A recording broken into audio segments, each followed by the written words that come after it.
There, Chapter 1 Books here, and here I am to read you another first chapter of another book. Today it's going to be Chinese Cinderella by Adeline Yen Mah, the true story of an unwanted daughter. I've actually really enjoyed this book despite it being so sad since I was in middle school. The chapters are short, so it'll be an easy video for you to watch/listen to. It's actually the first book of the two books she wrote about her life. This one is more of her childhood, and then the second one gives a brief look at her childhood and then goes into her adult life and how she progressed from there. The tops of the chapters are actually written in Chinese and in English, so it's a fun little tidbit to try to learn about from there. But here we go, Chapter 1. Top of the Class, Autumn 1941. As soon as I got home from school, Aunt Baba noticed a silver medal dangling from the left breast pocket of my uniform. She was combing her hair in front of the mirror in our room when I rushed in and plopped my school bag down on my bed. "What's that hanging on your dress?" "It's something special that Mother Agnes gave me in front of the whole class this afternoon. She called it an award." My aunt looked thrilled.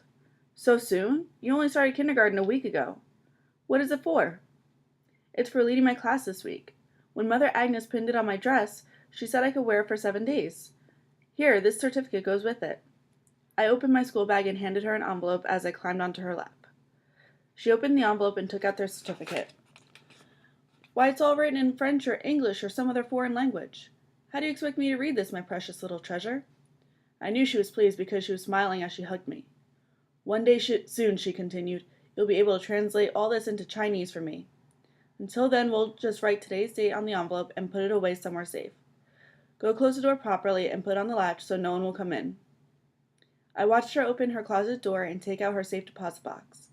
She took the key from a gold chain around her neck and placed my certificate underneath her jade bracelet, pearl necklace, and diamond watch, as if my award were also some precious jewel impossible to replace. She closed the lid and an old photograph fell out. I picked up the faded picture and saw a solemn young man and woman, both dressed in old-fashioned Chinese robes. The man looked rather familiar. "Is this a picture of my father and dead Mama?" I asked. "No, this is the wedding picture of your grandparents. Your Yeye was 26 and your Nai was only 15. She quickly took the photo from me and locked it into her box. "Do you have a picture of my dead Mama?" She avoided my eyes. "No, but I have wedding pictures of your father and your stepmother, Niang. You were only 1 year old when they married. Do you want to see them?" "No, I've seen those before. I just want to see one of my own Mama. Do I look like her?" Aunt Baba did not reply, but busied herself with putting the safe deposit box back into her closet.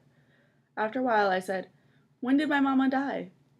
"Your mother came down with a high fever 3 days after you were born. She died when you were 2 weeks old." She hesitated for a moment, then exclaimed suddenly, "How dirty your hands are!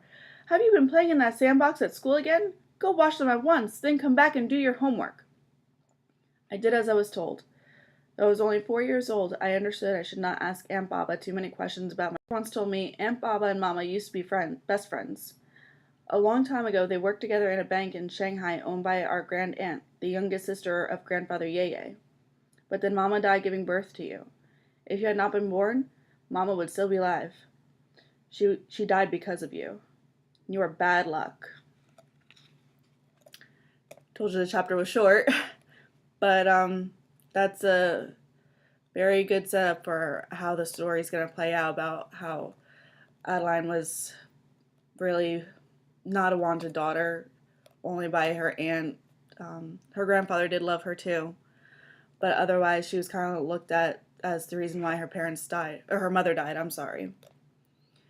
But I hope this inspired you to maybe want to be curious enough to read more about her story. I know it was definitely a good story for me to read when I was younger, even still, and it made me want to continue reading the story into her adult life, Falling Leaves. Well, that's it for Chapter 1 Books here. Enjoy the rest of your day.